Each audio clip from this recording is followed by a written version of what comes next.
O Instituto Brasileiro de Governança Corporativa ele foi fundado em 1995. Nós somos uma organização totalmente sem fins lucrativos. Hoje temos em torno de 2.300 associados, entre pessoas físicas e jurídicas. E o nosso propósito é disseminar as melhores práticas de governança corporativa. Quando o Instituto foi fundado, em 1995, não havia nem a tradução para o termo Corporate Governance. Naquela época, ele foi fundado como sendo o Instituto Brasileiro de Conselheiros de Administração e também muito em linha com o que já existia em Londres, que é o Instituto de Conselheiros, IOD, Institute of Directors, que este ano está completando 116 anos. Então, vejam a diferença. Há 116 anos, no Reino Unido, já se discutia a importância dos conselhos de administração dentro de uma estrutura de governança, e aqui no Brasil, nós iniciamos agora, esta semana, a comemoração do 25º aniversário do Instituto. Então, é uma diferença aí de mais de 80 anos entre o que já se discute no Reino Unido e aqui no Brasil. Nossa missão é trabalhar, então gerimos conhecimento, temos uma gama muito grande de publicações, sempre em temas correlatos à governança corporativa, educamos e disseminamos o que nós publicamos e o que nós acreditamos. Então, temos vários programas de treinamento e, desde o início, desde quando o Instituto foi fundado, ele é financeiramente independente em função desses programas de treinamento. E também nós fazemos a vocalização e a influência, ou seja, o advocacy. Vamos com frequência a Brasília, estávamos ontem e antes de ontem em Brasília, discutindo no Congresso projetos de lei que dizem respeito à governança corporativa. Ontem, especificamente, um projeto de lei que quer acabar com o Conselho Fiscal, manter só o Comitê de Auditoria, e tem prós e contras sobre isso. Então, atuamos fortemente, fazemos um lobby, eu chamo de lobby do bem, porque aqui no Brasil a palavra lobby ela tem um preconceito em relação a ela. Então, no que diz respeito a práticas de governança corporativa, nós fazemos, sim, um trabalho de vocalização e influência muito grande. Eu acredito que não precise falar o que é governança corporativa, já passamos dessa fase do que vem a ser governança, esse modelo de governo que existe nas empresas, mas é importante mencionar que governança é uma jornada. Governança serve desde uma ONG, uma organização não governamental, para uma cooperativa, para uma empresa de controle familiar, uma empresa listada na B3, na Bolsa de Valores de São Paulo, e independe também do seu tamanho. Mais recentemente, estamos trabalhando fortemente com as startups e levando para eles o conceito de comece já de uma forma adequada. Já como é uma jornada, você começa com pequenas práticas de governança e, à medida que o teu negócio amadurece, você vai incrementando essas práticas. Então, eu acho que é importante deixar claro que governança serve para qualquer tipo de organização. Tirar aquele mito que governança é um custo alto e que governança é só para empresas de capital aberto. Esta é a 5ª edição do Código das Melhores Práticas do Instituto, logicamente, Código das Melhores Práticas de Governança Corporativa. A primeira edição nós lançamos em 1999, eu estava contando para a Patrícia, eu estou envolvida com o Instituto, com esse tema, liderando a gestão há 21 anos. Então, quando eu vim para o Instituto era muito pequeno, eu era a 3ª funcionária, hoje o staff nosso tem mais de 80 pessoas, nós ficamos desde o início no World Trade Center lá em São Paulo, e sempre tem um grande hotel ali do lado, muda a bandeira, mas é sempre um grande hotel. E no início era o Grand Meliá, que ficava ali do lado, e nós recebíamos ligações no Instituto dizendo que tinha interesse em fazer curso de governanta para trabalhar no Grã-Meliá. Não é piada, não é sério. Então, as pessoas não sabiam. Quando eu falava para o meu círculo de amigos, eu estou trabalhando com governança, as pessoas não tinham ideia do que eu estava falando. Então, isso para nós é muito importante. Depois eu vou mostrar uma linha do tempo e eu conto alguns causos para os senhores. Então, queria falar um pouquinho também sobre inovação. Este código é a Bíblia da governança corporativa, essa é a 5ª edição. Nós, 3 anos atrás, apresentamos para a CVM o Código Brasileiro das Melhores Práticas de Governança, que passou a ser obrigatório para as empresas listadas, e essas empresas passaram a ter que cumprir ou explicar. Se elas não estão cumprindo determinada prática, elas têm que explicar. Então, lembrando que quando falamos em governança corporativa, estamos nos referindo aos princípios básicos da governança corporativa. Então, falamos em transparência, falamos em equidade, falamos em prestação de contas e em responsabilidade corporativa. Estes são os princípios básicos da governança corporativa. E daí nós temos os pilares da governança corporativa.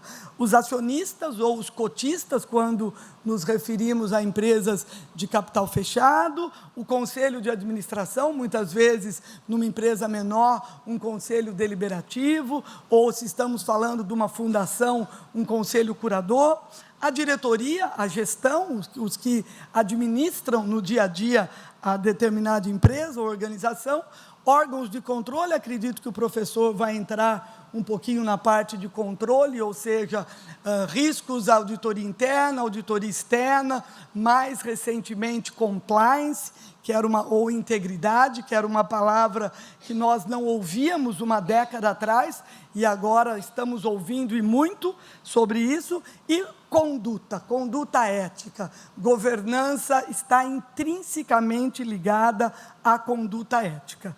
A gente percebe que nos últimos anos, aqui é a linha do tempo que eu me referi, nós tivemos reforma da lei das SAs, que ajudaram muito a questão de governança corporativa. Lembrem, no início dos anos 2000, a crise corporativa, os escândalos corporativos que houve nos Estados Unidos, como o Enron, WorldCom, Waste Management, o fim da Arthur Andersen. Eu saí da Unicamp e fui trabalhar na Arthur Andersen, foi o meu primeiro emprego. Quando já tinha saído, fiquei 7 anos, já tinha saído a tempo da Arthur Andersen, mas senti muito tristeza quando houve o escândalo envolvendo o Enron e a Arthur Andersen, e a Arthur Andersen terminou lá nos Estados Unidos. Então, neste momento, essa primeira crise dos anos 2000, isso trouxe luz para o tema governança corporativa. A mídia passou a prestar mais atenção, vimos muitos trabalhos acadêmicos que começaram a surgir sobre o tema também, e, novamente, outra crise que trouxe luz para o tema governança corporativa foi a crise de 2008, aqui no Brasil, principalmente relacionada com os derivativos, uma crise muito grande lá nos Estados Unidos, que resultou num período recessivo grande também, e isso também fez com que as pessoas e a mídia, a academia, passassem a prestar mais atenção em governança corporativa. Logicamente que eu tenho que me referir à Operação Lava Jato, que para nós, aí que saiu a questão do compliance, empresas como uma Petrobras, que poderia ter ganho um prêmio de governança corporativa se nós analisássemos aquilo friamente. Ela tinha excelentes práticas de governança corporativa no papel. Então, o que falamos é a essência versus a aparência. Então, se falarmos uma outra grande construtora, a Odebrecht, tinha uma estrutura de governança corporativa, eles gostavam de falar sobre isso. Eu tive a honra, antes de ontem, de estar num painel com o ministro Sérgio Moro, lá em Brasília, e ele comentou que os primeiros depoimentos que ele teve, ele não citou qual era a empresa, mas os primeiros depoimentos que ele teve pós-início da Lava Jato, muitos dos executivos que foram ser esses depoentes diziam a ele como a estrutura de governança era perfeita. E semanas ou meses depois se verificou que era apenas aparência e não tinha essência realmente. Então, aqui um pouco da linha do tempo de governança. Eu acho que esta linha do tempo com certeza continuará com novas práticas, com novos movimentos e para uma governança olhando sempre para frente. Quando a gente fala em conselho de administração, muitas vezes as pessoas pensam em olhar para trás. Isso era uma prática que existia sim no Brasil, onde os conselheiros se reuniam e batiam papo, faziam uma reunião almoço, assinavam uma ata, mas na realidade não tinha uma agregação de valor positiva para a empresa. Isso mudou radicalmente nos últimos anos. Hoje, os próprios pares avaliam a efetividade do outro conselheiro, então as empresas passaram a adotar avaliações dos profissionais que integram esse conselho e cada vez mais esses conselhos prezam pela diversidade. Então, queremos conselhos onde tenhamos pessoas que entendam de direito, entendam de finanças, entendam de gestão de risco, tenha uma diversidade de conhecimento acadêmico, de experiências profissionais. Muito mais recentemente, passamos a discutir a questão de diversidade de gênero, que era ainda hoje, das empresas listadas, apenas em torno de 10% dos assentos são ocupados por mulheres. Então, doutora Patrícia, temos muito ainda a fazer em relação de levarmos mais mulheres para o Conselho e ainda estamos engatinhando em relação à diversidade de raça. E ainda, praticamente hoje no Brasil, se nós falarmos CEOs ou conselheiros que sejam da raça negra, ainda é uma minoria gritante, algo também que nós temos que melhorar dentro do nosso país. Aqui eu trouxe algumas das publicações que o Instituto tem em diferentes segmentos. Então, nós recentemente lançamos um guia para startups e scale-ups. Como eu mencionei no início, importante que uma startup já comece de uma forma adequada em termos da sua estrutura de governo, da sua governança. Lançamos um outro guia sobre compliance, à luz da governança corporativa. Então, compliance é a palavra em inglês para integridade, para cumprimento das leis, algo que pós-Lava Jato, a maioria das grandes empresas passou a ter um departamento específico de compliance. Muitas vezes é só compliance, outras é compliance, governança e riscos. Então, algo que também passou a ser importante dentro do contexto organizacional brasileiro.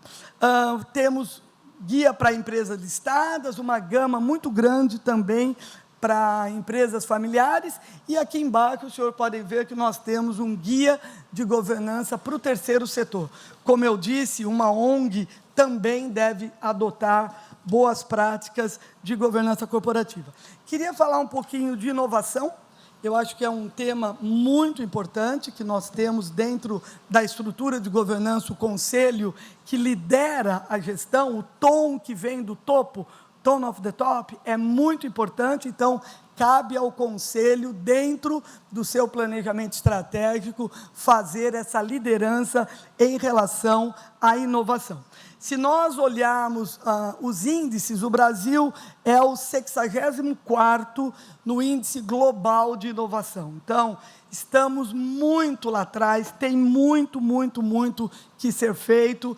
Esse índice, ele considera o registro de patentes, capital humano, pesquisa e financiamentos em relação à pesquisa e desenvolvimento. Então, na América Latina, nós ficamos atrás do Chile, da Costa Rica, do México, do Uruguai e da Colômbia. Vejam que nós somos o maior país da América Latina, sempre tivemos a liderança e, em termos de inovação, nós estamos atrás desses 5 outros países.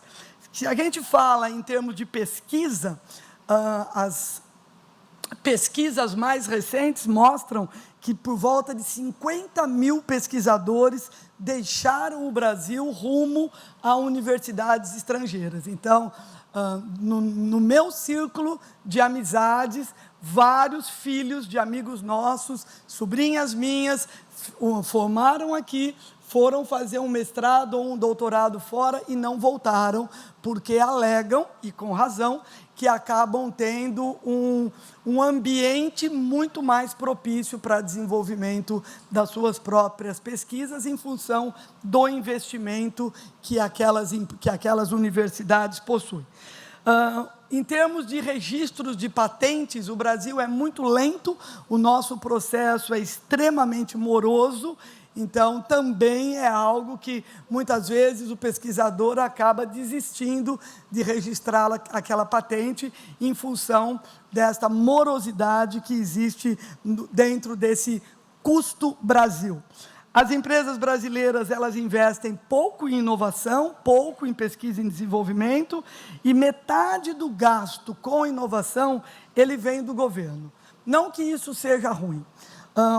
O tema inovação fez parte do tema anual do Instituto, o ano passado. Nós levamos um grupo de mais de 70 conselheiros, CEOs, auditores, advogados para o Vale do Silício. Então, lá visitamos Berkeley, visitamos Stanford e visitamos startups, empresas como Netflix, Google. E é uma experiência muito interessante ver o que está acontecendo nos outros países em termos de inovação. Este ano nós levamos 3 grupos, porque a lista de espera foi tão grande, 3 grupos de 35 pessoas cada para Israel, que Vale do Silício, então o Silicon Valley é considerado o hub número 1 em termos de inovação, e Israel, aquele estado pequenininho, novo, com um monte de problemas geográficos, é deserto, um monte de problemas políticos sociais, ele tem constantemente, a gente ouve o problema da faixa de Gaza, a gente tem outros países ao redor, fronteiriços com Israel, com seus mísseis voltados para lá, e ele é o segundo hub mais importante em inovação do mundo. O que me deixou, eu saí de uma das universidades, um instituto de ciência chamado Weizmann Institute, eu saí literalmente chorando daquele instituto, literalmente mesmo, eu saí chorando de pensar o que um país que não tem condições, como o Brasil tem, conseguiu ao longo desses poucos anos de existência em relação à educação. Então, prêmios Nobel, a maior parte, não existe pessoas israelenses que não sejam letrados, que não tenham educação, e um ecossistema todo ligado entre governo, exército, academia, as empresas, as startups, que faz toda uma diferença. A gente percebe que existe ainda um vale muito grande entre a academia e as organizações aqui no Brasil. Eu falo isso com propriedade, meu marido também é acadêmico da área de engenharia e discutimos isso com muita frequência dentro da nossa casa. Como precisa haver um ecossistema, como existe em Israel, aqui dentro do nosso país. Todo israelense, homem e mulher, aos 18 anos, ele termina o 2º grau e vai para o exército. Homem, 3 anos, mulher, 2. Se a mulher quiser ir para o front, ela fica 3 anos também. E dentro do exército é o início da vida universitária deles.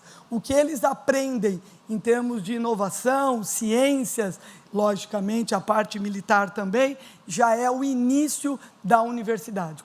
Depois de 3 anos, então, 20 ou 21 anos, é aí que eles ingressam nas universidades. Existem destacamentos dentro do Exército considerados high-tech. Então, toda a parte de inovação também é desenvolvida dentro do Exército israelense. Para mim, isso foi um aprendizado muito grande e é algo que estava conversando com a doutora Patrícia, que eu tenho mestrado, quero fazer doutorado e quero me dedicar a essa área de educação. Mexeu muito comigo ter ido para Israel, ter visto e vivido momentos lá em Israel e vendo que aqui no Brasil nós estamos deixando de lado a importância da educação. Quando falamos em governança corporativa, esse tom que vem do topo, ou seja, um conselheiro, ele é considerado um administrador. Assim, as responsabilidades dele, fiduciárias, cíveis, são as mesmas de um C-level, de uma diretoria. Então, faz parte das responsabilidades do conselho cuidar desse tom que vem do top, dessa conduta ética e olhar sempre focado em inovação. Então, que o conselho olha apenas pelo retrovisor é uma frase que ficou para trás há muito tempo. Essa cultura de inovação, ela tem sim que ser trazida pelo conselho de administração. Eu trouxe uma outra lâmina mostrando as publicações que nós fizemos recentemente, então, todas relacionadas com inovação. Dentro do Instituto, do nosso website, nós temos um portal do conhecimento. O download e o acesso a essas publicações é totalmente gratuito. Então, a primeira, governança e inovação, nós lançamos o ano passado. Nós temos um boletim trimestral chamado Análise e Tendências. Do ano passado, um deles também foi especificamente sobre inovação. Lançamos este ano Governança para Startups e Scale-Ups, como eu mencionei. E agora, no começo, meados de novembro, nós lançamos o papel do Conselho de Administração na inovação das organizações. Dentro do Instituto, nós temos diversas comissões formadas por associados que voluntariamente participam dessas comissões, e este documento sobre inovação, ele surgiu na comissão de estratégia. Então, dentro da responsabilidade do conselheiro com estratégia está a parte de inovação. Antes de eu terminar, eu só queria mencionar que nós temos uma métrica. A Patrícia disse que tem várias pessoas de empresas participando aqui da plateia. Nós temos uma métrica de governança corporativa, que é uma autoavaliação também gratuita, que a empresa entra nesse portal do conhecimento, ela responde a um questionário e ela tem uma avaliação de que estágio ela está em termos de governança corporativa. E ela recebe, no final, o seu resultado e um comparativo em relação a outras empresas que também responderam à métrica. Então, são apenas 51 questões, fica o meu convite para quem está presente aqui na plateia e é da área de governança corporativa ou que tenha interesse que a sua empresa responda a esse questionário, fica meu convite para que responda. Eu acho que eu já estourei meu tempo. Eu agradeço a atenção de todos e estou à disposição para responder perguntas. Muito obrigada.